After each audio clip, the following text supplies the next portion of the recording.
కనిపించని ఏఐ యుద్ధం మొదలైంది మనకు తెలియకుండానే. కానీ ఇది గన్స్‌తో కాదు, డేటా, అల్గోరిథమ్స్, ఒక కొత్త హై లెవెల్ ప్రోగ్రామింగ్ మధ్య జరుగుతుంది. ఇప్పటి వరకు ఏఐ యుద్ధం ఎప్పుడు, ఎక్కడ, ఎలా మొదలయ్యిందో అని అనుకుంటున్నారా? కానీ మొదలైనది మాత్రం మన చేతిలో ఉన్న ఫోన్‌లోనే. ఏఐ ఇప్పుడే ఇంత శక్తివంతంగా ఉంటే భవిష్యత్తులో అది ఎంత భయంకరంగా మారుతుందో ఊహించగలమా? మీరు ఎప్పుడైనా ఆలోచించారా? మనం ఏఐని వాడుతున్నామా? లేక ఏఐయే మనల్ని వాడుకుంటుందా? ఇప్పటి వరకు మనం ఏఐని కంట్రోల్ చేసాం. రేపు అది మనల్ని కంట్రోల్ చేస్తే?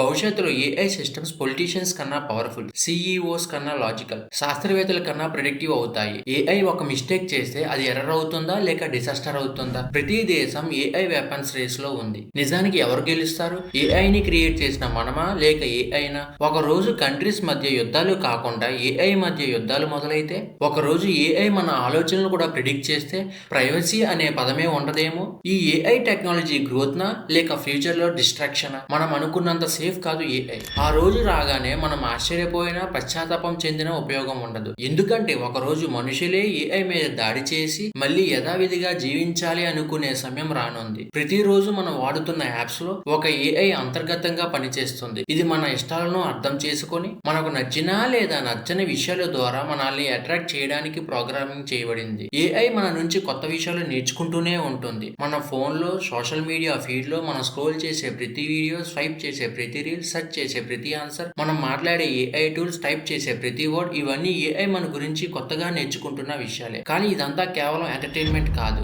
కానీ ఈ ఇన్విజిబుల్ ఏఐ వార్ లో మనమే మెయిన్ టార్గెట్ అని మనలో చాలా మందికి అసలు అవగాహనే లేదు. ఇక ఈ యుద్ధం మన ఫోన్ స్క్రీన్ లో మాత్రమే కాదు, బిజినెస్ లో, ఎడ్యుకేషన్ లో, హాస్పిటల్లో, గవర్నమెంట్ లో కూడా, ఇప్పుడు బ్యాటిల్ ఫీల్డ్స్ లో కూడా ఉంది. ఇండియా, యుఎస్ఏ, చైనా, రష్యా, ప్రతి దేశం ఇప్పుడు ఏఐని యూజ్ చేసి యుద్ధాలు చేస్తుంది. కొందరు వార్ కోసం, కొందరు రక్షణ కోసం, కానీ చివరికి అందరూ ఒకే యుద్ధంలో ఉన్నారు, ఏఐ వార్. మన ఆలోచనల మీద, మన నిర్ణయాల మీద, మన భవిష్యత్తు పైన జరుగుతున్న ఈ కనిపించిన యుద్ధం మొదలైపోయింది మనకు తెలియకుండానే. అదే ద ఇన్విజిబుల్ ఏఐ వార్. ఇదే టాపిక్ గురించి మనం మరింత లోతుగా ఈ రోజు డిస్కస్ చేయబోతున్నాం. మనకు తెలియకుండానే మనం ప్రతిరోజు ఏఐ ప్లాట్ఫామ్స్ వాడుతున్నాం. మొబైల్లో, ల్యాప్టాప్ లో, YouTube, Instagram, Google, ChatGPT, Perplexity, ఇవన్నీ కూడా మన రోజువారీ జీవితంలో భాగమైపోయాయి. మనం ఏం టైప్ చేస్తున్నామో, ఏమి సెర్చ్ చేస్తున్నామో, ఏ వీడియోలు చూస్తున్నామో, ఏమి మాట్లాడుతున్నామో ఈ ఏఐ సిస్టమ్స్ అంతా అబ్జర్వ్ చేస్తుంటాయి. ఇవి కేవలం మన డేటాని సేవ్ చేయడం మాత్రమే కాదు, మన ఆలోచనలు, భావాలు, మూడ్, మనం ఎలా రియాక్ట్ అవుతున్నామో కూడా నేర్చుకుంటున్నాయి. మనం హ్యాపీగా ఉన్నామా, సాడ్ గా ఉన్నామా, యాంగ్రీగా ఉన్నామా అని ఈ ఏఐ స్లోగా అర్థం చేసుకుంటుంది. మనం ఏ టైప్ మ్యూజిక్ వింటాము, ఏ టైంలో ఫోన్ ఎక్కువగా వాడతాము, ఏ యాప్ లో ఎక్కువ టైం స్పెండ్ చేస్తాము, ఇవన్నీ కూడా ఏఐ నోట్ డౌన్ చేసుకుంటుంది. ఇలా మన మీద, మన బిహేవియర్ మీద ఏఐకి ప్రతిరోజు కొత్త కొత్త డేటా దొరుకుతుంది. ఈ ఏఐ కంపెనీస్ వాళ్ళు మన డేటాని వాడి తమ ఏఐ మోడల్స్ ని ట్రైన్ చేస్తారు. మనం ఎంత ఎక్కువగా వాడితే వారి ఏఐ అంత శక్తివంతంగా మారుతుంది. మన యూసేజ్ వలన వాళ్ళకు మనీ వస్తుంది, యాడ్స్ ద్వారా, సబ్స్క్రిప్షన్ ద్వారా, మరియు మన డేటాతో కొత్త ఏఐ ప్రొడక్ట్స్ తయారు చేసి కూడా సంపాదిస్తారు. చెప్పాలి అంటే మనమే వాళ్ళకు డేటా ఇవ్వడం ద్వారా వారి ఏఐని పవర్ఫుల్ మానిటర్ లా తయారు చేస్తున్నాం. మనం అనుకోకుండా చేస్తున్న ప్రతి క్లిక్, ప్రతి సర్చ్, ప్రతి రియాక్షన్ ఏఐ మన నుండి ఒక కొత్త లెసన్ నేర్చుకుంటుంది. రోజు రోజుకి అది మనల్ని మరింతగా అర్థం చేసుకుంటుంది. మనం ఎలా మాట్లాడతాం, ఎలా ఆలోచిస్తాం కూడా నేర్చుకుంటుంది. ఇక ఒక రోజు ఏఐ మన గురించి మనకన్నా ఎక్కువగా తెలుసుకుంటే ఆశ్చర్యమే లేదు. ఇప్పుడు స్కూల్స్, కాలేజెస్ కూడా ఏఐ చేతుల్లోకి మారిపోతున్నాయి.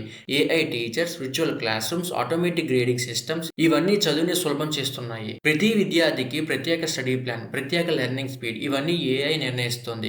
కానీ ఒక్క ప్రశ్న, టీచర్ చూపించే ప్రేమ, ప్రోత్సాహం అది మెషిన్ ఇవ్వగలదా? ఏఐ వలన ప్రతి పని సులభం అవుతుంది, కానీ అదే సమయంలో మనం ఆలోచించే విధానం, క్రిటికల్ థింకింగ్ కూడా తగ్గిపోతుంది. మనం నిజంగా నాలెడ్జ్ నేర్చుకుంటున్నామా లేక మనకే తెలియకుండానే ఎప్పటి నుంచో ప్రోగ్రామ్ అవుతున్నామా? ఒక్కసారి ఆలోచించండి.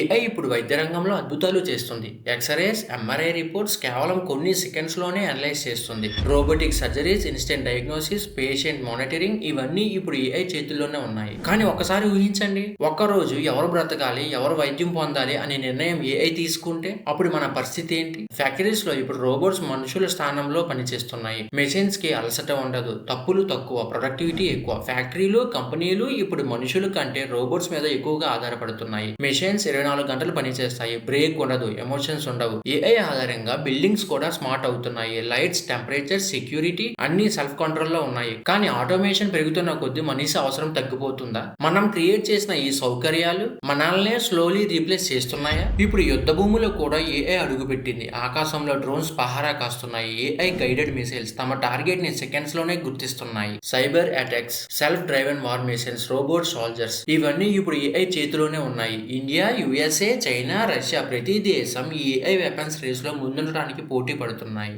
ఏఐ వలన స్పీడ్, పవర్, యాక్యురసీ అన్నిటిలో కొత్త స్థాయికి చేరింది. మిసైల్స్ ఎక్కడ పడతాయి, డ్రోన్స్ ఏ టార్గెట్ ని డిస్ట్రాయ్ చేస్తాయి అని ఏఐ మినిట్ లెవెల్ ప్రిసిషన్ తో నిర్ణయిస్తుంది. కానీ ఇదే ఏఐ భవిష్యత్తులో మన ఊహకే అందని స్థాయికి వెళుతుంది. మనం ఊహించలేని వెపన్స్, స్ట్రాటజీస్, ఆటోనామస్ డెసిజన్స్ ఇవి అంతా ఏఐ మిషన్స్ నియంత్రణలో ఉండే సమయం దూరంలో లేదు. భవిష్యత్తులో ఈ పరిస్థితిని నియంత్రించడానికి, ఏఐని పరిమితం చేయడానికి కొత్త లాస్, కొత్త బోర్డ్స్ రావచ్చు. ఇప్పటిలాగా న్యూక్లియర్ పవర్ ని కొన్ని దేశాలు కంట్రోల్ చేస్తున్నట్ల అలానే ఏఐ టెక్నాలజీని నియంత్రించడానికి కొత్తగా గ్లోబల్ ఏఐ బోర్డ్స్ ఏర్పడవచ్చు. ఎందుకంటే ఒక ఏఐ సిస్టమ్ ఒక చిన్న తప్పు చేస్తే అది స్మాల్ మిస్టేక్ కాదు, మ్యాసివ్ డిసాస్టర్ అవుతుంది. ఇప్పుడు ప్రశ్న ఒకటే, ఈ యుద్ధంలో ఎవరు గెలుస్తారు? ఏఐని క్రియేట్ చేసిన మనమా లేక ఏఐనా? ఇప్పటి వరకు మనం ఏఐని కంట్రోల్ చేసాం, కానీ ఇప్పుడు ఏఐ ఇట్ సెల్ఫ్ నేర్చుకుంటుంది, ఎవాల్వ్ అవుతుంది. మనం దానికి కంప్లీట్ ఫ్రీడమ్ ఇస్తే అది ఇన్నోవేటివ్ గా మారుతుందా లేక మనుషులను డామినేట్ చేస్తుందా? ఏఐకి సెల్ఫ్ థింకింగ్, ఎమోషన్స్ డెవలప్ అయితే అది మనిషిలా యాక్ట్ చేస్తుందా